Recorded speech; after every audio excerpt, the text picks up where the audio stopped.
Hi friends, मैं हूं राजेश सिंह और आप देख रहे हैं आयांश ट्यूटोरियल्स।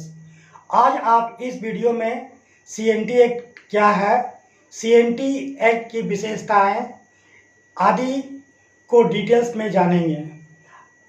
आखिरकार सीएनटी एक्ट को क्यों लागू करना पड़ा, आइए समझते हैं। अंग्रेजों द्वारा स्थापित छोटा नागपुर किराएदारी अधिनियम 1908 झारखंड की आदिवासी आबादी के लिए एक महत्वपूर्ण अधिनियम है। यह गैर आदिवासियों को जनजातीय भूमि के हस्तांतरण को प्रतिबंधित करता है। सीएनटी अधिनियम उत्तरी छोटा नागपुर, दक्षिण छोटा नागपुर और पलामू डिवीजनों में प्रभावी है, जिसमें विभिन्न नगर पालिकाओं और अधिसूचित क्षेत्र समितियों के तहत क्षेत्र शामिल हैं। फ्रेंड्स, अब तक सीएनटी एक्ट या अधिनियम को 26 बार संशोधित किया गया है। नवीनतम 1995 में यह संविधान की 9वीं सूची में सूचीबद्ध है, इसलिए अधिनियम न्यायिक समीक्षा से परे है।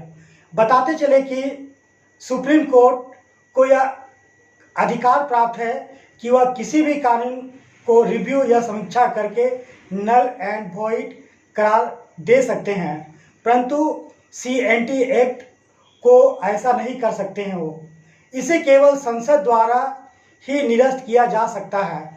राज्य सरकार इसमें केवल संशोधन कर सकती है। वर्तमान में पूरे झारखंड में भूमि बहाली के 20,000 से अधिक मामले लंबित हैं, जो अधिनियम के घोर उल्लंघन की ओर इशारा करते हैं।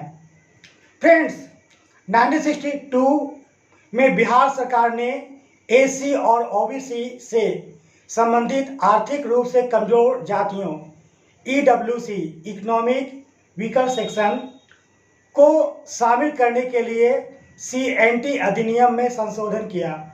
मूल अधिनियम केवल अनुसूचित जनजातियों की भूमि पर लागू होता था और उपायुक्त या डीसी के पास सही मालिक की दलील पर भूमि हस्तांतरण की शक्ति निहित थी। इसने पिछड़े वर्गों की एक सूची अधिसूचित की, जिनकी भूमि की बिक्री सीएनटी अधिनियम के अनुसार प्रतिबंधित होगी। फ्रेंड्स, सीएनटी अधिनियम के कुछ महत्वपूर्ण प्रावधान इस प्रकार है, आइए जानते हैं। सीएनटी अधिनियम के प्रावधान 46 और 49 आदिवासी भूमि की बिक्री और खरीद को विनियमित करते हैं। धारा 46 आदिवासी को आदिवासी भूमि हस्तांतरण की अनुमति देती है, लेकिन उपायुक्त की अनुमति से।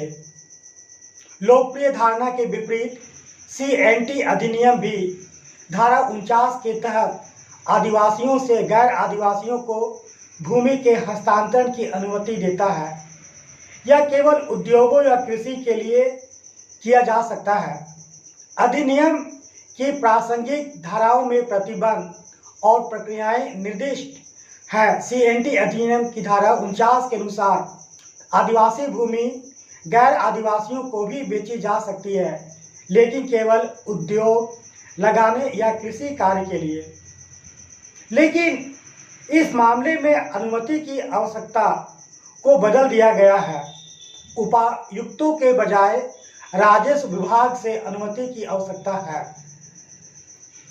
फ्रेंड्स, गौरतलब बात यह है कि एक प्रावधान यह भी है कि सरकार भूमि हस्तांतरण को वापस ले सकती है यदि इसका उपयोग औद्योगिक और सार्वजनिक उद्देश्यों जैसे अस्पतालों या स्कूलों के लिए नहीं किया जाता है। लेकिन ऐसे कई मामले हैं जहां जमीन का इस्तेमाल दूसरे तरीके से किया गया है। सार्वजनिक हित में भी भूमि अधिग्रहण या लैंड एक्विजिशन करने के लिए राज्य की आवश्यकता के साथ मिलकर इन दो प्रावधानों ने निसंदेह पूरे राज्य में जनजातीय भूमि के विशाल इलाकों के अलगाव का नेतृत्व किया है। यह विभिन्न क्षेत्रों के लिए राजस्व विभाग द्वारा निर्धारित सीमा के बावजूद हुआ है जिसके नीचे कोई भी भूमि पंजीकृत नहीं की जा सकती है। अधिनियम की धारा 71 फर्जी खरीद के खिलाफ राहत प्रदान करती है। पीड़ित इस धारा के तहत जमीन की बहाली के लिए आवेदन कर सकता है। रांची जैसे शहरी क्षेत्रों में आदिवासियों के स्वामित्व वाले प्रमुख भूखंडों पर हमेशा गैर आदिवासी बिल्डरों की नज़र आती है, जो ऐसे भूखंडों का अधिग्रहण करना चाहते हैं और फिर विकास के बाद उन्हें उच्च कीमतों पर बेचना चाहते हैं। CNT अधिनियम में कुछ आमतौर पर सुझाए गए संशोधन। गरीब आदिवासियों के हितों की रक्षा के लिए इन भूमि काश्तकारी अधिनियमों की आवश्यकता है। अमीर और समृद्ध आदिवासी निश्चित रूप से अपने हितों की देखभाल कर सकते हैं। इसलिए जब अधिनियम में संशोधन करने की बात आती है तो यह केवल एक कानूनी मुद्दा न होकर एक भावनात्मक और राजनीतिक मुद्दा है। संशोधन के लिए आमतौर पर चर्चित कुछ आधार इस प्रकार से है। पहला है कि अधिनियम वर्तमान वास्तविकताओं से मेल नहीं खाता। चूँकि मूल अधिनियम 100 साल पुराना है, इसलिए कुछ प्रतिबंधात्मक प्रावधान आज की वास्तविकताओं के साथ मेल नहीं खाते हैं।